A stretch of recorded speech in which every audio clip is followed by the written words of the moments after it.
Mr. President, friends, we are very glad to see you. And first of all, I would like to thank you once again for making this decision to participate in the commemorative events to honor the 80th anniversary of the victory in the Great Patriotic War. I remember our constructive and useful conversation back in 2023 when you visited our country for the first time to participate in the Russia-Africa Summit in St. Petersburg.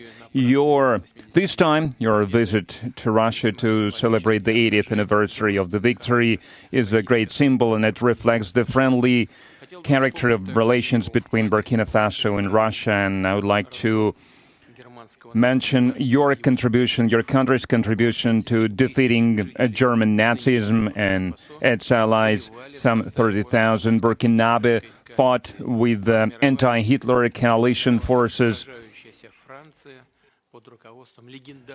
under the guidance, under the leadership of legendary Frenchman Charles de Gaulle.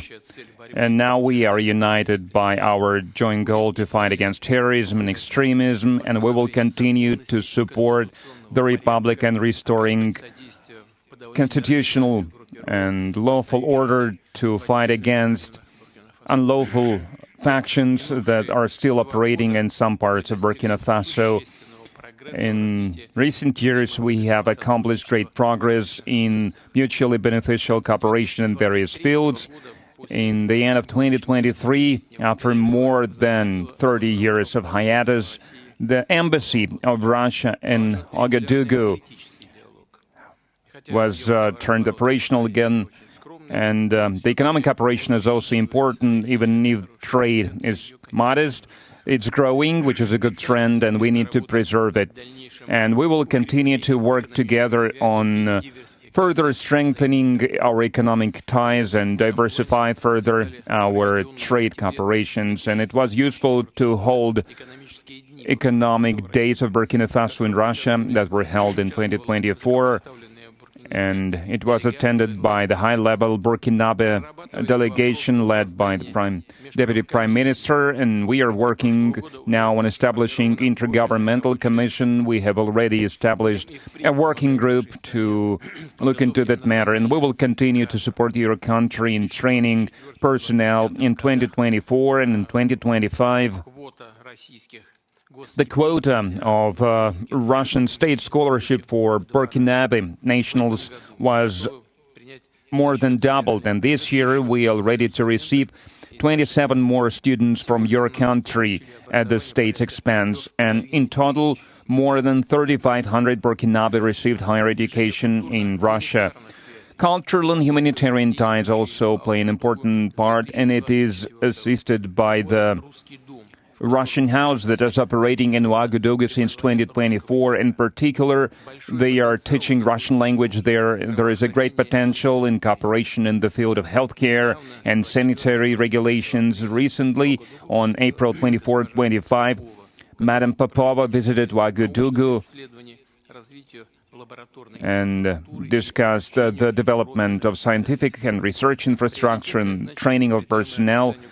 We also prioritize humanitarian support for Burkina Faso. Last year, we allocated 25,000 tons of wheat free of charge, and this month we are going to send a large supply of other food products to Ouagadougou. We appreciate the support from Burkina Faso and many international platforms, including the UN and other multilateral platforms. A useful format of cooperation is the consultations between Russia and Sahel States Confederation.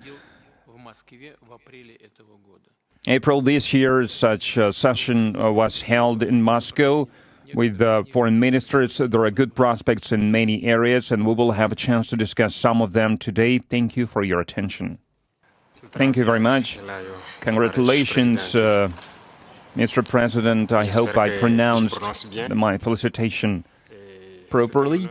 For me, it was an honor to be part of these commemorative events devoted to the great victory anniversary, and I would like to thank you for inviting us. It's It was a great honor for us.